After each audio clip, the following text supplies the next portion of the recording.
안녕하세요. 반갑습니다. 저는 경매 공부를 했으나 법원에 가서 실전으로 투자를 못 해보신 분들을 위해서 제 나름대로 돈이 될 만한 물건을 고르고 권리 분석을 해드리고 낙찰받고 어떤 식으로 팔고 빠져나오겠는가, 그리고 그럴 때에 마진이 얼마쯤 생길 수 있겠는가, 그 다음에 시간은 얼마쯤 걸리겠는가 하는 것을 가지고 제가 설명을 드리는 겁니다. 자, 세 번째 물건입니다. 경기도 파주시 법원님 토지 건물 전체 매각입니다. 근데 자 보십시오. 뭐냐면은 3억 3천짜리가 얼마까지 떨어졌죠? 5,600까지 떨어졌죠. 엄청나게 많이 떨어졌습니다. 어떤 분은 제가 이런 거를 설명해 주면은 이게 뭐 하나님이 나를 위해서 이렇게 3억짜리가 5,600까지 떨어졌는가 이렇게 생각하시는 분이 있을 수 있겠지만은, 이렇게 떨어졌을 때는 반드시 이유가 있는 거고, 우리는 그 이유가 뭔지를 알고 그 이유를 어떤 식으로 처리할 수 있다는 것을 판단이 하게끔 되면 입찰에 들어가는 겁니다. 즉 3억 3천짜리가 5,600만 원까지 떨어졌다고 하더라도 문제점을 해결할 수 없으면 입찰을 못 들어가는 겁니다. 자, 보시겠습니다. 제일 먼저 여보면 토지 건물 일괄 매각으로 돼 있는데 대항력이 있는 임차인이 3천만 원이 있습니다. 3천만 원이 있는데 여기 보시게끔 되면 전입을 2008년도에 했고 확정일자는 20년도에 받았고 배당 요구를 했는데 기준 권리보다 늦게 돼 있기 때문에 확정일자가 이 배당은 안 해주면은 낙찰자가 물어줘야 되는 겁니다. 그러니까 이 3천만 원은 낙찰자가 물어줄 수 있다는 조건 하에 지금 들어가는 겁니다. 그러니까 예를 들어서 5,600만 원 주고 산다면 8,600만 원 주고 사는 겁니다. 3천만 원 물고 주고 들어가는 겁니다. 그래도 3억 3천짜리가 3천만 원을 물어준다고 하더라도 5,600만 원까지 떨어진 거는 이런 이유가 있더라고요. 자, 보시겠습니다. 여기 경매로 나온 것이 보면 기호 1번 이거죠. 근데 여기 219-49가 있습니다. 자, 보시게끔 되면 우리가 경매로 나온 것은 219-34예요. 여기 49는 제외했는데 이 집에 건물을 보게끔 되면 여기에 제가 건축물 현황도를 제가 들어가서 띄워봤거든요. 띄워봤더니 자, 여기 보십시오. 뭐라 나면 219-34 왜 한필 찌죠? 그러니까 다시 말하면 우리는 낙찰을 받는 것은 이렇게 돼 있으면은 요 땅을 낙찰받는 거고 요걸 낙찰받는 게 아니에요. 그러니까 제가 봤더니 땅 주인이 누구였었냐면 김 누구라는데 이 사람이 언제 했냐면 97년 9월 16일 날 했죠. 근데 여기 보시게끔 되면 또 보면 착공일이 97년 10월 8일이죠. 그러니까 이분이 소유권을 이전하고 난 다음에 여기 건축물 관리장이 있다는 얘기는 이 땅 주인의 사용승낙을 받아서 건물을 진 겁니다. 그런데 제가 보기에는 이 앞에 있는 이 땅은 본인 거고 뒷 땅은 다른 사람 건데 다른 사람 거에 사용승낙을 받아가지고 집을 진 겁니다. 그러니까 우리는 우리 건물이 있는데 그 건물 중에 일부는 남의 땅 위에 있다고 보시면 됩니다. 다만 그 땅 주인의 사용승낙을 받은 겁니다. 따라서 땅 주인과 건물 주인이 같은 적이 없기 때문에 이 땅을 침범한 건물은 법정 상권 없습니다. 그러니까 땅 주인이 이 조그만 땅 주인이 너 내 땅 주인이 바뀌었거든요. 그러니까 원래 주인이 그대로 있었으면은 그 주인하고 사용승인을 해줬던 것이 그대로 살아있을 텐데 주인이 바뀌는 바람에 그 주인은 나 너하고 지금 이제 먼저 주인이 사용승낙 했던 거 나는 못 해줘. 그러니까 건물 철거하고 나가 이럴 수 있고 철거하고 나갈 때까지 지려달라 이럴 수 있습니다. 이게 이 물건의 약점이기 때문에 3억짜리가 5,600까지 떨어진 겁니다. 이해가셨죠?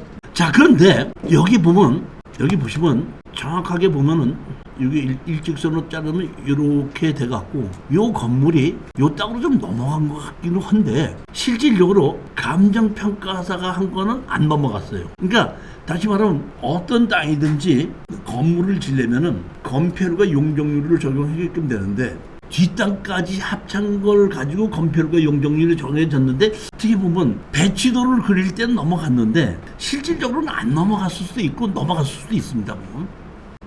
자, 여기 보면 그 다음에 또 하나 보면 여기 뭐죠?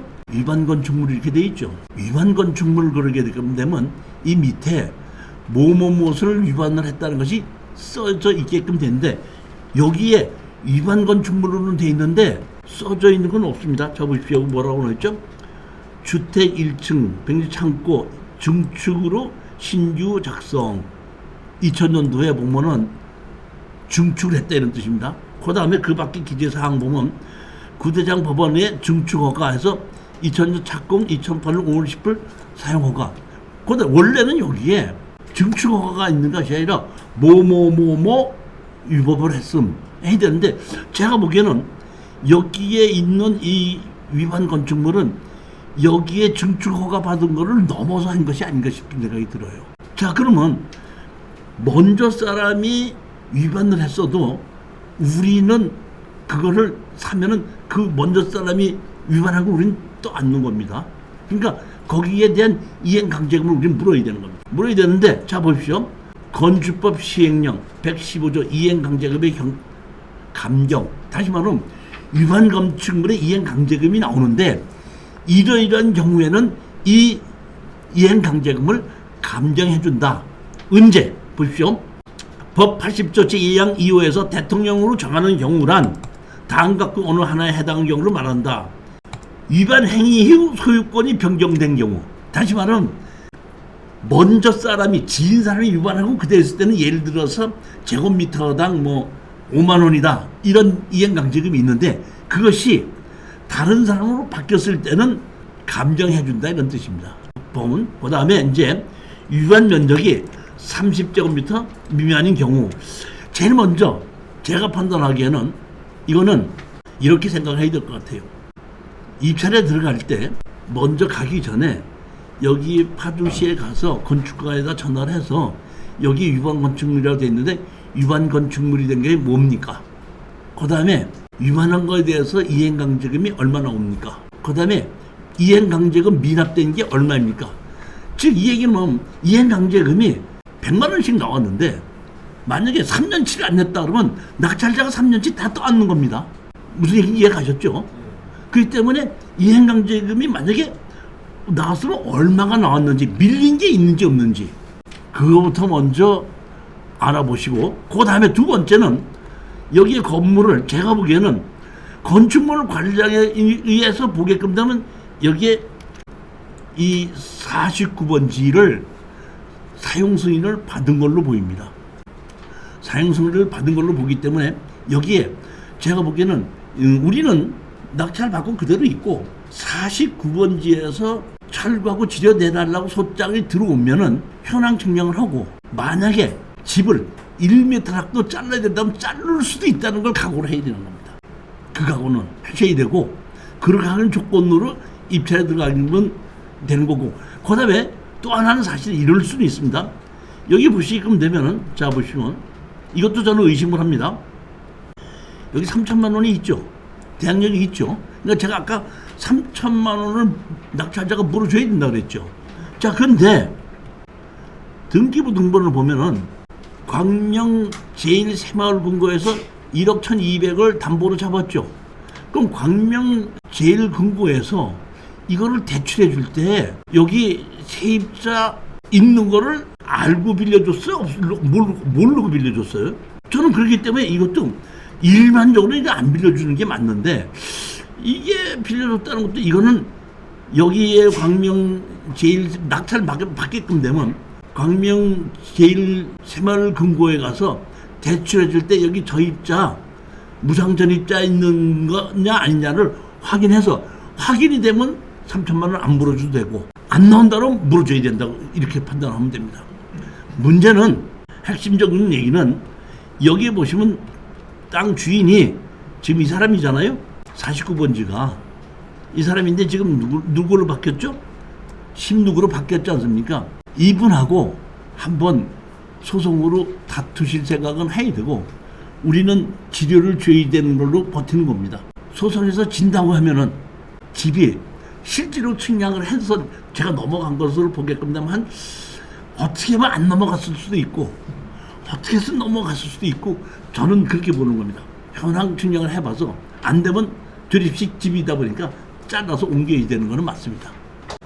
그렇지만 그게 판결하기까지는 2, 3년이 걸린다는 얘기고, 2, 3년 동안은 우리가 그대로 쓰고 있는 데는 문제가 없다는 겁니다. 가격이 많이 떨어졌으니까 한번 붙어볼 만하다 이런 뜻입니다. 3억짜리가 6천까지 떨어졌으니까 여기 보시게끔 되면 자 보면 1층인데 여기가 어떻게 보면 창고에 갖고 이만큼이 넘어간 게 아닌가 좀 싶은 생각이 드는 거 2층에서 이게 없어졌거든요. 이제 이런 거 소송하게끔 되면 대부분 땅 주인하고 건물 주인하고 판사님은 조정을 하게끔 돼요. 그래서 이제 대개 보면은 그러나 이렇게 해서 건물 허물지 못하니까 감정평가를 해서 감정대로 침범한 땅을 내가 사겠다 하게끔 되면 거의 그런 정도로 하게끔 판단이 나는 게 한 90%예요. 이런 경우에. 그러니까 그렇게 해서 소송을 해서 그 정도 가야 되고 최악의 경우는 자른다고 보는 겁니다. 근데 자른다고 갈 때까지는 한 3년 정도가 걸린다 이런 얘기죠. 그 다음에 또 하나는 여기 보면 이 보면 지적상 도로가 없습니다. 지적상 도로가 없는데 자 보십시오. 여기 보면 도로 이렇게 만들어놨죠. 이만큼 도로. 다시 말하면 지적법상 도로가 없어도 건축법상 도로를 인정받았기 때문에 정식으로 건축허가 받은 겁니다. 그러니까 지적법상 도로가 없는 것이지 건축법상 도로가 없는 것은 아니다 이런 뜻입니다.